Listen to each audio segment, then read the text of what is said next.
Bonjour, une nouvelle vidéo dans laquelle nous allons étudier le corrigé du sujet CPPC 2015, donc uniquement le premier problème.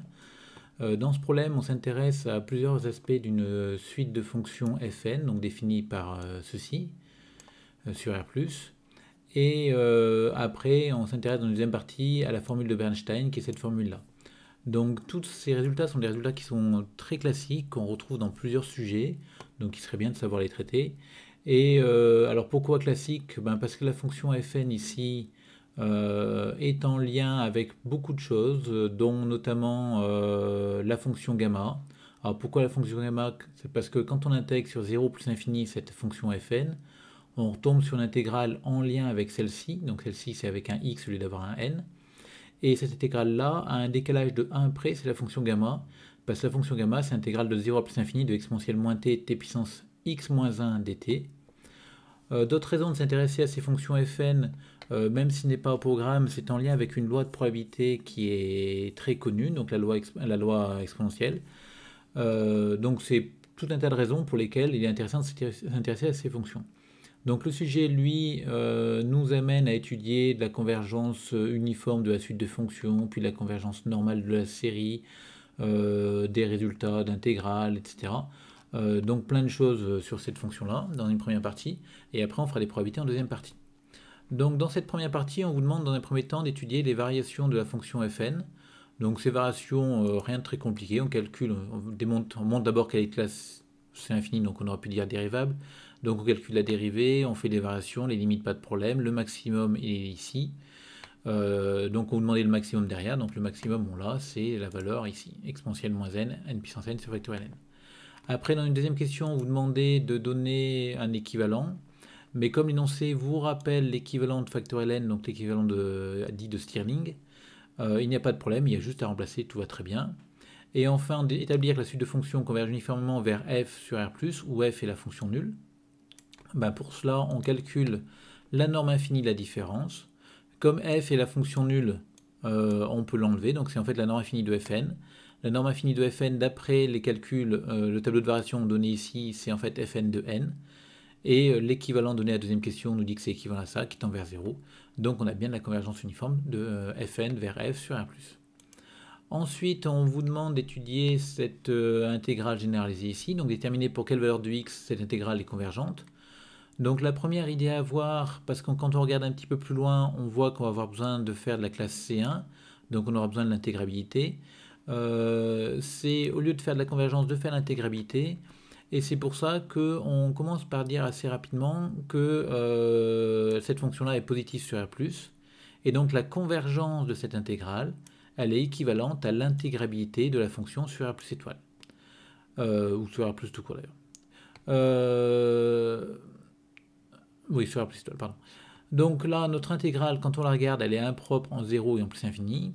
Donc on a deux endroits où il faudra faire l'intégrabilité. Donc sur, alors j'ai coupé en 1, mais je vous rappelle que vous pouvez couper en ce que vous voulez. Mais sur 1 plus infini et sur 0, 1. Donc en plus infini, on n'a pas de souci particulier parce qu'on a une exponentielle moins l'infini qui apparaît dans notre fonction. Donc on va pouvoir démontrer très facilement que c'était un petit taux de 1 sur t2, donc par croissance comparée. Comme la fonction kt associée à 1 sur t2 est intégrable, c'est du Riemann et de plus grand que 1, par comparaison, ma fonction est intégrable sur 1 plus infini. Pas de problème là-dessus. Ensuite, en 0, on fait un équivalent de notre fonction, donc très simple parce qu'exponentielle moins t tend vers 1, donc comme 1 est non nul, c'est équivalent à 1 en 0, donc il me reste t puissance x. Et du coup, l'intégrabilité, on a la relation d'équivalence. On a t qui associe exponentielle moins t puissance x qui est intégrable sur 0,1 si et seulement si cette fonction-là est intégrable sur 0,1 et cette fonction n'est autre que 1 sur t puissance moins x. Et toujours d'après Riemann, cette fonction-là est intégrable sur 0,1 si et seulement si moins x est plus petit que 1, c'est-à-dire x plus grand que moins 1. Donc finalement, sur 1 plus infini, c'est toujours intégrable. Sur 0,1, c'est intégrable si et seulement si x est plus grand que moins 1. Donc sur R plus étoile, ça va être intégrable si et seulement si x est plus grand que moins 1. Et du coup, bien sûr, donc là j'ai parlé d'intégrabilité comme je vous ai dit pour préparer la question 2C, mais bien sûr, on va quand même répondre à la question. Donc l'intégrale converge si et seulement si x est plus grand que moins 1, parce qu'on a dit que la convergence était équivalente à l'intégrabilité dans notre cas. Ensuite, on vous demande pareil de vous intéresser à la convergence d'une autre intégrale. Donc c'est la même intégrale mais avec un ln de t en plus. Alors ce ln de t change pas grand chose en plus infini, parce qu'en plus infini, on a toujours notre petit taux de 1 sur T2 qu'on peut faire de la même manière. C'est toujours par croissance comparée l'exponentielle qui l'emporte. Or, la fonction qui a été associée à 1 sur T2 est intégrable, donc par comparaison, l'intégrable sur 1 plus infini. Après, en 0, mon ln de t, et c'est ce qui reste ici. Alors j'ai pris x égale 0. Pour x égale 0, t puissance x, ça va faire 1. Exponentiellement t, c'est équivalent à 1. Donc mon ln de t, exponentiellement t puissance x, est équivalent à ln de t. Or ma fonction ln est intégrable sur 0,1, donc par comparaison, celle-ci aussi est intégrable sur 0,1. Maintenant, si x est plus grand que 0, ln de t exponentiellement t puissance x tend vers 0, là il y a un égal qui est en trop, par croissance comparée. Donc ma fonction est prolongeable par continuité en 0, et du coup elle est intégrable sur 0,1. Donc du coup ma fonction qui a t associée à ln de t exponentiellement t puissance x est intégrable sur r plus étoile pour tout x dans r plus. Donc en particulier mon intégrale converge bien pour tout x dans r plus. Alors cette fois encore j'ai fait l'intégrabilité pour préparer la question suivante, parce que je reconnais assez rapidement dans cette fonction-là, donc cette fonction, oublions l'intégrale, la dérivée de la fonction qui était à l'intérieur ici de l'intégrale. Donc je me dis que l'intégrabilité va me servir probablement au moment où je vais devoir faire la domination sur les dérivées par rapport à x. Donc maintenant montrer que la fonction est classée 1, donc on déroule notre théorème, avec les différentes hypothèses. Donc on pose notre fonction à l'intérieur de l'intégrale, on dit qu'elle est continue par morceau et intégrable en t, donc d'après la question de A. Heureusement qu'on a fait l'intégrabilité, sinon il faudrait refaire quasiment tout ce qu'on a fait dans la question de A en remplaçant converge par intégrable. Après, pour ma fonction qui est ma fonction en x est classée 1 parce que c'est une exponentielle, et sa dérivée par rapport à x, c'est cette fonction-là. Et donc la fonction qui a t associée ma dérivée est bien continue par morceau sur R plus étoile. Enfin, je me place dans un AB inclus dans R+. Alors mon problème, ça va être ici, toujours la majoration, comment majorer ce t puissance x. Donc c'est pour ça que je me place sur un AB, parce que j'arrive pas à le faire directement sur R+. Et deuxième problème, c'est que le t puissance x n'a pas les mêmes variations en x, suivant que t est plus grand ou plus petit que 1. Donc on est obligé de faire deux cas. Si t est plus petit que 1, la plus grande valeur est prise en A. Si t est plus petit que 1, la plus grande valeur est prise en A. Si t est plus grand que 1, la plus grande valeur est prise en B. Donc finalement, j'ai ces deux majorations possibles, suivant que t est plus petit que 1 ou plus grand que 1. Et comme ces quantités sont toutes les deux positives, je majore par la somme des deux. Donc je pose ma fonction phi de t, et cette fonction phi est intégrable comme somme de fonctions intégrables. Pourquoi elles sont intégrables? Vous voyez l'intérêt ici d'avoir fait l'intégrabilité dans la question précédente. Qu'est-ce que c'est que quand je veux intégrer phi, je me retrouve avec cette même fonction-là avec x égale a, plus l'intégrale de la même fonction avec x égale b. Et c'est pour ça que j'ai fait l'intégrabilité à la question d'avant. Ces deux fonctions-là sont intégrables d'après la question précédente. Donc ma fonction phi est intégrable comme somme de fonctions intégrables. Donc du coup, je peux appliquer mon théorème de dérivabilité des intégrales à paramètres qui me dit que cette fonction-là est bien classée 1 sur R+. Ensuite, on vous demande de démontrer que l'intégrale de fn de t dt est convergente. Alors ici, il suffit de remarquer que l'intégrale de fn de t, c'est à un facteur factoriel n près, c'est la même intégrale qu'ici, mais avec x égale n. Et que comme n est positif, il est dans d, qui est égal à moins 1 plus infini. Enfin, montrer que pour tout n, l'intégrale de fn de t dt égale 1, donc c'est un résultat classique qui se démontre par récurrence. On n'est pas forcément obligé d'avoir étudié cette fonction-là au préalable. Donc comment est-ce qu'on le démontre par récurrence? C'est vrai pour n égale 0. Donc pour n égale 0, j'ai pris les gants, j'ai posé un a, mais on n'est pas vraiment obligé parce que c'est l'intégrale d'exponentielle moins t qui est une intégrale de référence. Ensuite, je prends n dans n, je suppose hrn vérifié, et je vais faire une intégration par partie. Donc je vais partir de l'intégrale de fn plus 1, et donc je vais poser u de t égale ça, v' de t égale cette quantité-là. Je pose mes dérivées primitives respectives. U et v sont classés 1, le produit tend bien vers 0 en plus infini. Enfin, il y a une des deux intégrales qui convergent, donc c'est l'intégrale de fn qui converge d'après mon hypothèse de récurrence. Donc par intégration par partie, l'autre intégrale converge, donc l'intégrale de u de t v' de t, qui n'est autre que l'intégrale de fn plus 1 de t dt. Et on a l'égalité. Donc on a cette quantité-là qui est égale à 1. Et cette quantité-là, ben, c'est l'intégrale de fn plus 1. Donc par récurrence, on a bien prouvé que pour tout n, l'intégrale de fn de t dt égale 1. Alors une petite remarque avant de continuer. On a démontré au départ que la fonction fn convergeait uniformément vers la fonction nulle sur 0 plus infini. Mais le résultat qu'on vient d'avoir là, l'intégrale de fn de t vaut 1 tout le temps. Donc sa limite quand n tend vers plus infini est égale à 1. Et donc cette limite n'est pas égale à l'intégrale de 0 dt. Donc ici on ne peut pas intervertir la limite et l'intégrale alors qu'on a convergence uniforme. Et ce n'est pas en contradiction avec votre théorème d'interversion limite intégrale, j'ai mis une somme ici mais c'est une limite intégrale du chapitre sur les suites de fonctions. Pourquoi? Parce qu'on n'est pas sur un segment ici. Je vous rappelle que ce théorème-là, qui vous permet d'intervertir, non pas une somme, mais une limite et une intégrale, suppose qu'on soit sur un segment, et ici on est sur un intervalle 0 plus infini, qui n'est pas un fermé borné. Il n'est ni fermé ni borné. Il est juste pas borné. De même, la suite de fonctions fn converge simplement, parce qu'elle converge uniformément vers la fonction nulle. Fn et la fonction nulle sont continues par morceaux sur R plus étoile, mais toujours pareil, la limite de l'intégrale de fn n'est pas égale à l'intégrale de la limite de fn. Ce qui sous-entend donc que le théorème de convergence dominée ne s'applique pas dans ce cas-là. Et comme on avait déjà plusieurs hypothèses du théorème de convergence dominée qui sont vérifiées, la convergence simple vers la fonction nulle, les fonctions fn et la fonction nulle sont continues par morceaux sur R plus étoile. Ça veut dire que c'est la dernière hypothèse du théorème de convergence dominée qui n'est pas vérifiée. Et donc, on pourrait affirmer ici qu'il n'existe pas de fonction phi intégrable sur R plus étoile, telle que la valeur absolue de fn de t soit plus petite que phi de t, pour tout n, pour tout t.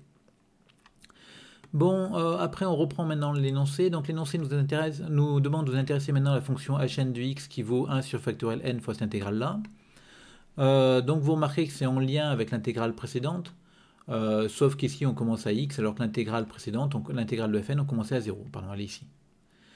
Donc montrer que hn de x est égal à 1 moins ça, bah, il suffit d'utiliser ce résultat-là et de faire une relation de Schall. Donc on prend cette intégrale-là, on coupe en x et on obtient ce résultat. Établir que pour tout n, hn est de classe C1, donc on peut se demander quel est l'intérêt de la question A, mais l'intérêt de la question A, c'est principalement de pouvoir étudier cette fonction-là. Et cette fonction-là, quand on regarde, fn est continue sur R+, 0 est dans R+, donc cette fonction qui a x, aussi cette quantité-là, c'est une primitive de la fonction fn, et pour être plus précis, c'est la primitive de la fonction fn qui s'annule en 0. Comme fn est continue, cette fonction est de classe C1, et on obtient comme ça que hn va être de classe C1. L'expression de hn', donc il suffit de dériver derrière. Après calculer la limite quand x tend vers 0 de hn de x et la limite en plus infini de hn de x. Donc là, il suffit de regarder un petit peu ce qu'on a, mais il n'y a pas de difficulté particulière. Parce qu'en 0, on va prendre l'expression 1 moins fn de x, où fn c'est la primitive que j'ai posée. Voilà, fn c'est la primitive de fn, qui s'annule en 0. Et ma fonction fn étant continue, la limite sur R+, la limite quand x tend vers 0 de cette quantité-là, c'est 1 moins fn de 0. Et fn de 0, il vaut 0, parce que je rappelle que ma primitive s'annule en 0. Donc ça fait 1. Maintenant, la limite en plus infini, c'est 1 moins cette intégrale-là. Cette intégrale-là, elle tend vers celle-ci, quand x tend vers plus infini. Pourquoi? Ben, par définition d'une intégrale convergente, et on sait que cette intégrale-là converge. Donc du coup, ce truc-là tend vers l'intégrale de 0 à plus infini de fn de x qui vaut 1, donc ça va faire 1 moins 1 à la limite, c'est-à-dire 0. Après, on vous demande de démontrer calculer la limite de hn de x à x fixé quand n tend vers plus infini. Donc, deux manières de faire les choses, mais en fait, vous verrez qu'on n'en a qu'une. Moi, hn de x, c'est cette fonction-là. Donc, on a envie d'intervertir la limite intégrale, mais ici, on ne pourra pas le faire parce que nous ne sommes pas sur un segment. Donc, on avait vu qu'on avait de la convergence uniforme, on est coincé, donc on ne pourra pas le faire. Donc, l'idée, c'est plutôt d'utiliser cette écriture-là et de se dire, bah, tiens, cette fois-ci, mon x étant fixé, je suis sur le segment 0x, et je vais pouvoir intervertir la limite et l'intégrale, parce que j'ai de la convergence uniforme sur R+, donc sur 0x. Donc c'est ce qu'on écrit ici, fn converge uniformément vers la fonction nulle sur R+, donc elle converge uniformément vers la fonction nulle sur le segment 0x. Ensuite, mes fonctions fn sont bien continues sur 0x, donc je peux appliquer mon théorème d'interversion limite intégrale, et on a la limite de hn de x qui est égale à la limite de cette quantité, À l'intérieur de l'intégrale, on intervertit la limite et l'intégrale, et on obtient 1 moins l'intégrale de 0, c'est-à-dire 1. Bon, ensuite, on vous demande de repérer dans un certain nombre de fonctions qui est f1, qui est f5. Donc c'est une question qui est relativement simple ici. D'après les variations qu'on a vues de f1, on sait que f1 admet un maximum en 1. Donc il n'y en a qu'une qui admet un maximum en 1, c'est la courbe A. Ensuite, pour f5, on sait qu'elle admet un maximum en 5. Donc on regarde en 5, il n'y en a qu'une qui admet un maximum en 5, c'est la courbe C indice C. Donc comme on vous dit qu'il y en a qui correspondent, ben la CA c'est pour f1 et la CC c'est pour f5. Pouvez-vous faire le lien entre cette figure et certaines propriétés analysées dans la question précédente? Oui, plein. Alors plein, pourquoi? Déjà les variations. On voit bien les variations, ça monte jusqu'à un certain stade et ça redescend derrière. Après, qu'est-ce qu'on a d'autre? On voit bien qu'il y a une sorte de convergence uniforme qui s'établit vers 0 parce qu'on sent que le maximum il décroît. On sent aussi que si on se place sur 0x, quand n tend vers l'infini, ça tend vers la fonction nulle ici, donc l'intégrale va faire 0, et donc l'essentiel de l'intégrale c'est en fait au-delà du x qui va se trouver. Et puis qu'est-ce qu'on sent? Plein d'autres choses, mais bon, on peut peut-être pas. Alors je ne sais pas exactement ce qu'attend énoncé sur cette question-là, mais certainement de donner certaines de ces propriétés-là. Ensuite, on vous demande de faire la convergence simple de fn, donc là c'est relativement immédiat parce que quand on regarde la somme des fn de t à t fixé, on tombe sur une série exponentielle ici. Donc cette série exponentielle elle converge pour tout t dans R, donc tout va bien et ça converge vers 1. Donc on a convergence simple de ma série de fonctions vers la fonction constante égale 1. Après on vous demande est-ce qu'il y a convergence normale sur 0A. Donc pour faire ma convergence normale sur 0A, je vais m'intéresser à ma série mais à partir de n plus grand que A. Donc on est d'accord qu'il y a un certain nombre de termes qu'on ne va pas regarder, mais je vous rappelle que la nature d'une série ne dépend pas de ces premiers termes. Et si n est plus grand que a, on va servir la question AA qui nous dit que la fonction fn est croissante et positive sur 0a. Donc elle atteint un maximum en a, qui vaut ça.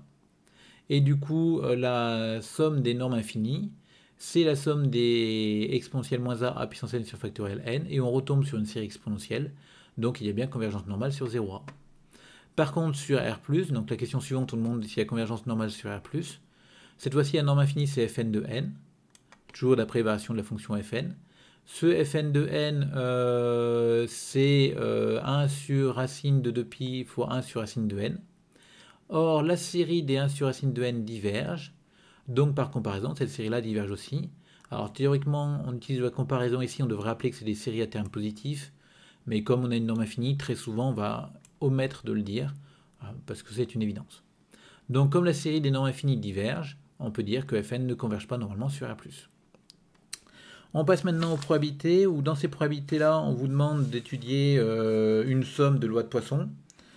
Donc pour cette somme de lois de Poisson, on vous demande d'abord de donner la loi de Sn. Donc montrer que c'est une loi de Poisson. Donc c'est une question qui est relativement classique. On peut le faire de plusieurs manières. Soit on dit c'est un résultat du cours. Voilà. Soit on utilise un résultat du cours, un autre résultat qui nous dit que la somme de deux lois de Poisson indépendantes et de paramètres lambda et mu, c'est une loi de Poisson de paramètres lambda plus mu. Et dans ce cas-là, on va pouvoir faire une récurrence pour démontrer ce résultat. Déterminer l'espérance et la variance de Sn étoile. Donc Sn, ici, on avait obtenu que c'était une loi de Poisson de paramètres n. Donc Sn admet une espérance et une variance qui valent toutes les deux n. Et quand on regarde Sn étoile s'écrit sous la forme ASN plus B. Donc comme c'est écrit sous la forme ASN plus B, ça va admettre une espérance et on va pouvoir utiliser la linéarité de l'espérance pour obtenir l'espérance de Sn étoile. Et pour la variance, même chose, sauf que ce n'est pas la linéarité de la variance parce que la variance n'est pas linéaire, mais le A, c'est-à-dire le 1 sur racine de n, va sortir au carré devant. Et on obtient finalement que l'espérance de Sn étoile vaut 0 et la variance de Sn étoile vaut 1. Alors une petite remarque, quand on prend une variable aléatoire quelconque, x, si on écrit la fraction x moins son espérance divisée par son écart type, on obtient une variable qui va être centrée réduite. Alors bien sûr, à partir du moment où on a le droit d'écrire son espérance et son écart type, c'est-à-dire à partir du moment où la variable admet une variance. Mais c'est une propriété qui est complètement générale. Donc si on prend x étoile égale x moins e de x sur sigma de x, automatiquement c'est une variable qui va être ce qu'on appelle centrée réduite. Et on appelle ça la centrée réduite associée à x. Donc après montrer que P de Sn étoile plus petit que 0 est égal à ça, donc on part de P de Sn étoile plus petit que 0, on remplace Sn étoile par sa définition, on multiplie par racine de n, on passe le n de l'autre côté, on obtient que c'est P de Sn plus petit que n, et c'est donc cette somme-là. Ensuite, qu'est-ce qu'on vous demande derrière? On vous demande de... Bon, on vous rappelle cette formule-là qui n'est autre que la formule Taylor S intégrale. Et on vous demande derrière de l'appliquer à la fonction exponentielle globalement. Alors notez bien que la formule Taylor reste intégrale, on vous la donne ici, mais ce ne sera pas toujours le cas. Donc il vaut bien sûr mieux la connaître. Donc en gros l'idée c'est juste de remplacer f par la fonction exponentielle, de prendre b égale n, a égale 0, et on obtient quasiment le bon résultat directement. Il y a juste un petit changement de variable à faire dans l'intégrale à la fin pour retomber sur cette quantité-là. J'insiste pas plus dessus. Montrer que P de Sn étoile plus petit que 0 est égal à cette quantité-là. P de Sn étoile plus petit que 0 c'est égal à ça. On retrouve la somme ici dans la formule. Donc on a envie de multiplier par exponentielle moins n pour avoir le exponentielle moins n devant. Donc on aura un 1 ici. Et là-dedans on va tomber sur l'intégrale de fn de t entre 0 et n. Et donc il suffit d'écrire, mais on va tomber naturellement sur hn de n. Ensuite, montrer que P de Sn étoile plus petit que 0 moins P de Sn plus 1 étoile plus petit que 0 est égal à ça. Donc là, faut utiliser la formule qu'on avait obtenue ici. Donc on utilise notre formule, ici elle est où? Là. On utilise hn de n et hn plus 1 de n plus 1. Donc on remplace. Et on va faire un IPP dans la première intégrale, donc la même IPP que dans la question, dans la récurrence avant. Et alors, sauf que la borne est n au lieu d'être plus infini. Et du coup, tout va bien, nos fonctions sont classées C1, et on va obtenir cette quantité. Les deux intégrales sont des intégrales de fn plus 1. On va pouvoir appliquer la relation de Chasles pour les regrouper, et on obtient bien le résultat voulu. Ensuite,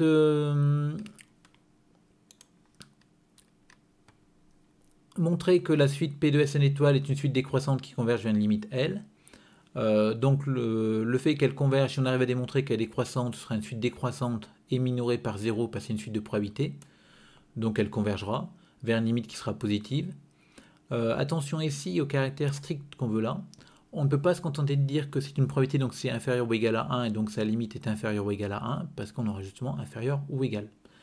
Donc il va falloir être un peu plus subtil, pas trop, mais un tout petit peu. Donc là, pour démontrer qu'elle est décroissante, on s'intéresse à ce qu'on a étudié ici. Donc là, on a calculé un moins un plus 1. C'est cette quantité-là. On reconnaît là-dedans ce qui est à l'intérieur de l'intégrale, mais appliqué en n, donc pour t égale n. Donc on a envie de faire de la positivité et de comparer cette fonction à l'intérieur de l'intégrale avec la même fonction appliquée en n. Et justement, on avait démontré que fn plus 1 était croissante sur 0n plus 1. Donc sur n plus 1, j'ai fn plus 1 de t qui est plus grand que fn plus 1 de n. J'applique ma positivité. Et quand je remplace, j'obtiens que c'est positif. Et donc que Sn va être décroissante parce que P de Sn plus petit que 0 est plus grand que P de Sn plus 1 plus petit que 0. Donc après, pour la conclusion, donc c'est une probabilité, donc la limite va être, elle est minorée. Donc elle converge vers un réel L qui est positif. Et on va utiliser la décroissance pour démontrer que c'est plus petit que P de S1 plus petit que 1. Enfin, que P de S1 étoile plus petit que 0, qui vaut P de S1 plus petit que 1, qui vaut 2 exponentielle moins 1. Et cette quantité-là, en passant à la limite, on obtient que 0 plus petit que L plus petit que 2 exponentielle moins 1, qui est strictement plus petit que 1. Alors après, on vous pose une question, je ne sais pas exactement encore une fois ce qui est attendu de vous ici.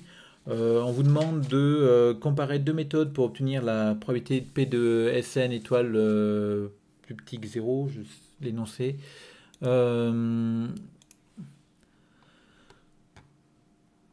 Pour calculer la valeur de L, là, pardon. Donc pour trouver la valeur de L, qu'est-ce qu'on peut faire ici? Première chose qu'on peut faire, c'est se dire, tiens, P de Sn étoile plus petit que 0, c'est égal à ça.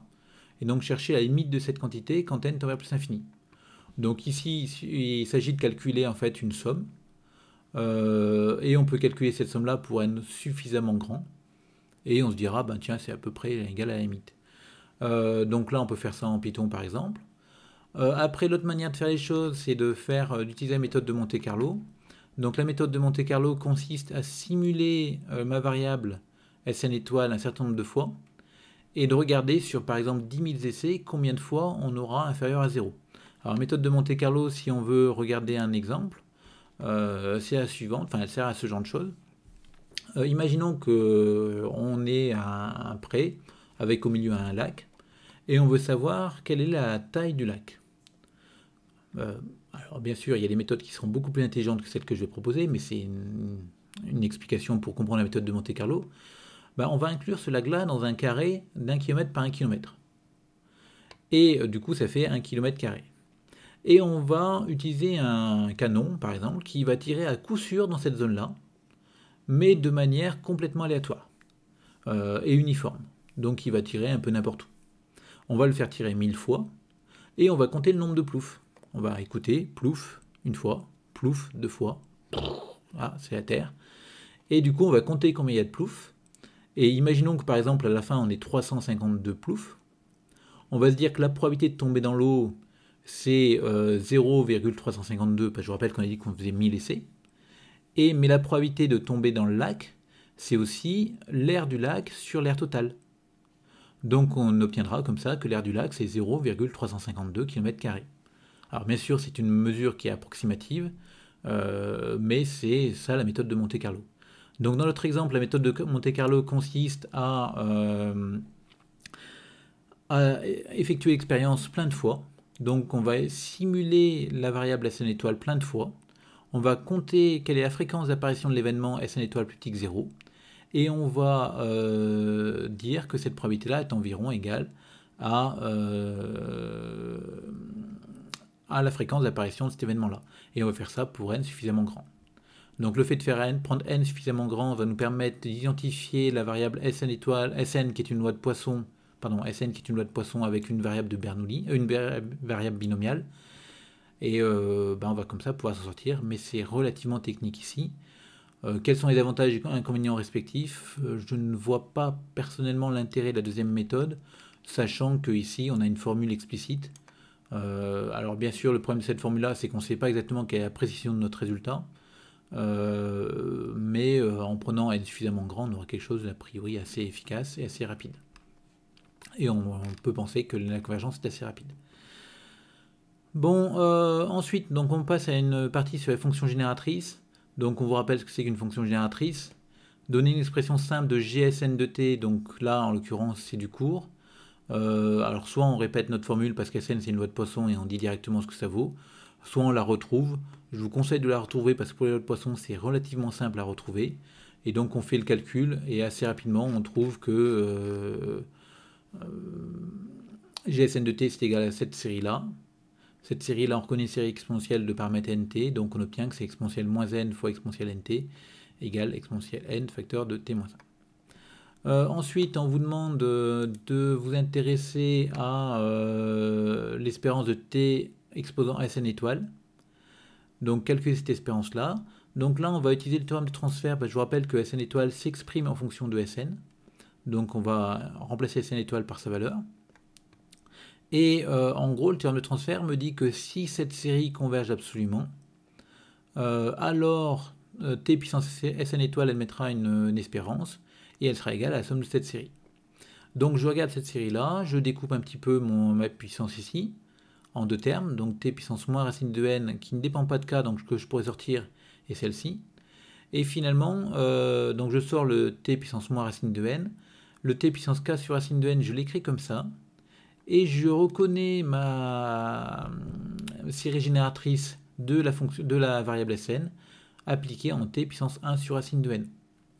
Donc comme je sais que cette série génératrice converge pour tout t dans R, là ici il n'y a pas de problème, j'aurai de la convergence absolue. Et du coup mon théorème de transfert me permet de dire que l'espérance de t puissance Sn étoile c'est égal à ce quotient-là. Enfin la dernière question, c'est une question qui n'est pas particulièrement dure au niveau théorique. Donc on vous demande de calculer cette limite-là. Donc on veut calculer la limite de cette quantité-là. Sachant qu'on a exprimé dans cette question-là GSN de t à l'aide de fonctions usuelles. Donc il suffit ici de remplacer. Et derrière, pour trouver notre limite, on va faire un développement asymptotique. Et on va regarder ce qui se passe. Donc là, c'est quand n tend vers plus infini. Et à un moment donné, on a une exponentielle ici avec cette quantité qui est dedans. Mais je vous rappelle que n tend vers l'infini, donc cette quantité tend vers 0. Donc je vais pouvoir faire un développement limité d'exponentielle de cette quantité. Alors vous remarquerez qu'ici j'ai un petit taux de la quantité par rapport à laquelle je développe au carré. Je vais multiplier par n, et puis je vais regarder ce que j'obtiens, et j'obtiens que finalement c'est cette quantité-là. Et comme mon t est fixé, ça en fait c'est un petit taux de 1. Donc du coup on obtient cette limite-là. Donc voilà pour ce problème. Je ferai une autre vidéo pour le deuxième problème, enfin pour un autre problème plus tard.